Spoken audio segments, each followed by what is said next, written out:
en el Parlamento, pero no hay mucha voluntad política para aprobarlo. Mientras tanto, hay que decir, 8 de cada 10 jóvenes en este país no tienen absolutamente nada, ningún derecho laboral.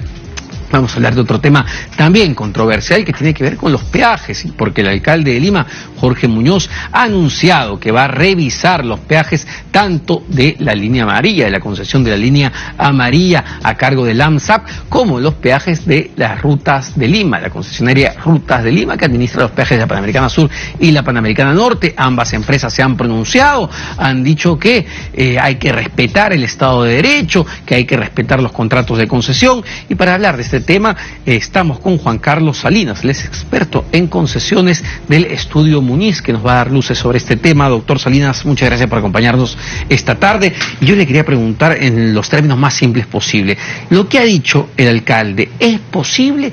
¿Es viable? ¿Se pueden revisar los peajes? ¿Se pueden reducir los peajes? ¿Se pueden eliminar los peajes? ¿O estamos frente al populismo que luego, si se ejecuta, nos puede traer mayores complicaciones a los ciudadanos? Muchas gracias por la invitación, Omar. Creo que lo importante y lo fundamental en este tema es que la gente entienda que los contratos se hacen para cumplirse. Cuando nos vinculamos a raíz de un contrato, evidentemente lo que esperamos, tanto de la contraparte como de la propia, es que los términos y condiciones de ese contrato se cumplan conforme a lo que establecieron las partes al momento de adoptar el acuerdo. En el caso de los contratos de concesión, esto evidentemente no es ajeno. Se trata de contratos que han sido firmados bajo un marco jurídico, contratos que establecen obligaciones, y eventualmente cualquier decisión que esté orientada a privar de efectos a ese contrato tiene que pasar obviamente por la identificación de una causal establecida por la ley o establecida en el propio contrato para dejar sin efecto el contrato. Ahora, mucha gente, y esto es importante aclararlo porque mucha gente quizá no lo entiende o no lo sabe, estos contratos, estas concesiones ya no están en manos de estas dos empresas corruptoras, dos empresas corruptas como son OAS, que manejaba la línea amarilla, y Odebrecht, que manejaba Rutas de Lima. Esas dos vendieron su participación en 100% en el caso de línea amarilla, y entiendo que Odebrecht se quedó con el 25% en Rutas de Lima, pero que no controla la concesión. Ellos ya no son jugadores importantes con el Estado en esos contratos. Correcto. En ambos casos, las empresas que están involucradas en los casos de corrupción ya no participan como propietarios de las sociedades concesionarias que administran las concesiones. En el caso específico del proyecto de línea amarilla, efectivamente, Vinci Concessions, que es una empresa de gran envergadura a nivel mundial, que inclusive además tiene la gestión del aeropuerto en Santiago de Chile, es la que actualmente es la propietaria de la sociedad concesionaria. Y en el caso de Rutas de Lima, efectivamente, Odebrecht vendió la participación, conserva un 25%, pero Brookfield, que es un fondo de pensiones importante, es el que actualmente tiene el control de la sociedad concesionaria.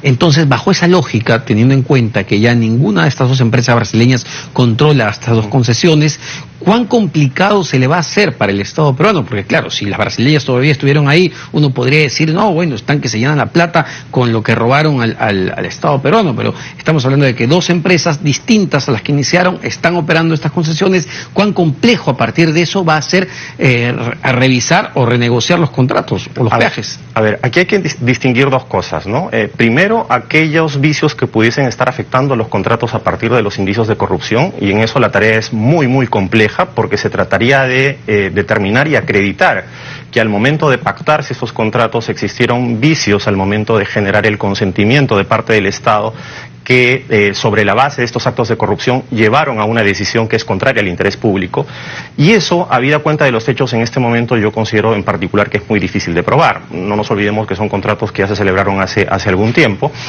Habría que retrotraernos en el tiempo, evaluar esas condiciones y efectivamente ver si esos actos de corrupción tuvieron alguna incidencia en la formación del contrato. Adicionalmente a eso, queda también el tema de la posibilidad de revisar y renegociar los contratos. Sin embargo, este punto no es menos importante y tampoco es menos complicado. Cuando uno celebra un contrato de este tipo, lo que hace es vincularse para el desarrollo de proyectos de largo plazo, cuyo financiamiento o recuperación de la inversión del lado del concesionario viene justamente a raíz de la explotación del propio contrato. Y cuando uno celebra un contrato de concesión de esta magnitud, lo que uno atiende fundamentalmente es lo que se conoce como el equilibrio económico financiero del contrato. ¿Qué significa esto en términos sencillos? Que cuando el contrato se celebra tiene que existir proporcionalidad entre los derechos y obligaciones de las partes y los riesgos asumidos por cada una de ellas. Este tipo de contratos, que son contratos de asociación público-privada y que tienen un régimen especial, se orientan fundamentalmente a eso, a promover inversión privada para que sobre la base de alianzas estratégicas entre el Estado y los privados se puedan desarrollar proyectos de envergadura que involucren a los privados en la operación y mantenimiento de estos proyectos en el largo plazo. Claro.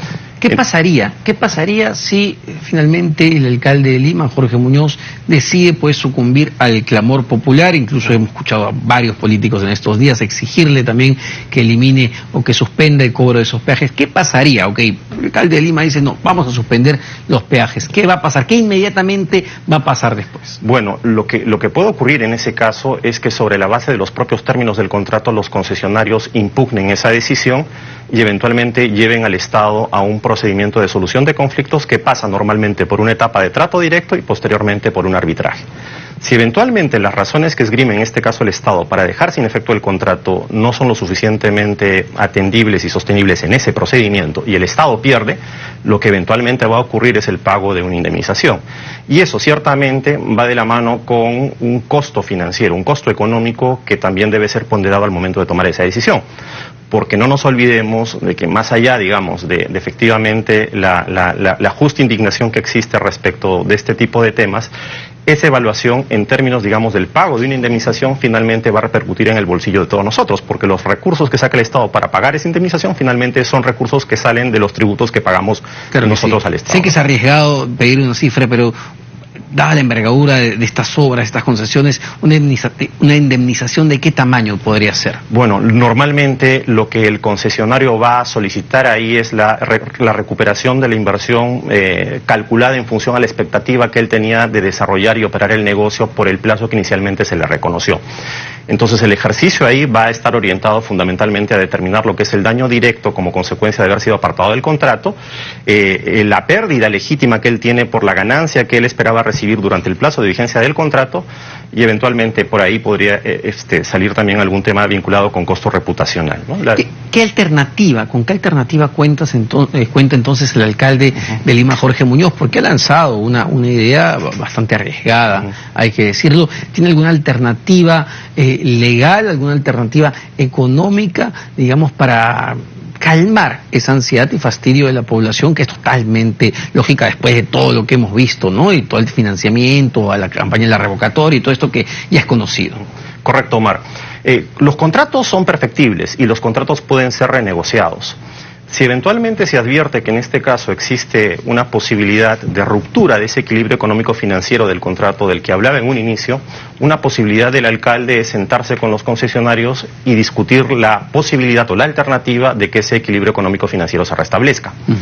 Eventualmente, cualquier decisión que se tome con relación a estos temas pasa o por respetar lo que dice el contrato o por el acuerdo de las partes. Si eventualmente existe un procedimiento de negociación con los concesionarios, a partir del cual los concesionarios están de acuerdo junto con el alcalde en modificar algunas de las condiciones del contrato, esa también es otra salida posible.